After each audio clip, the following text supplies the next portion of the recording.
केबे आपण माने नोटिस करिसेंती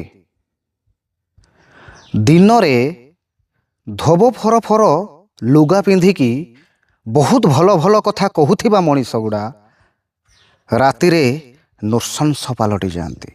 राति रे मनीषरू से माने अमनीष हो जाती। यार अर्थ जानिछंती कौन? से माने राति सारा भावंती आमे कहा पाखरु कौन लुटिकी खाइबू।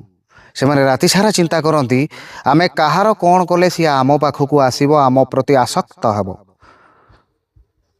एठी अनेक समय भद्रमुखा पिंधा लोक मानू आमे चिन्हबार अवहेला करूँ, भद्रमुखा पिंधा लोक मानू आमे जानिबारे अवहेला करूँ। कहीं आमे तर्जमा करने को भूली जाऊ। आमे जेते तर्जमा करिबा सेते लोक को जानी परिबा। बासन को माजिले जेते माजिले से सेते चिक चिक करी थाए, सेमिति आमे आम निजकू माजिबा दरकार एवं निजकू निजे तर्जमा करिबा एवं अन्य को तर्जमा करिबा। प्रकृत रे ये भद्रमुखा पिंधा मनीष ना उपरे जहा भितरे सेया, एतिकी केवल आमको जज करिवार आवश्यकता अछि। एई तो जीवनर कथा।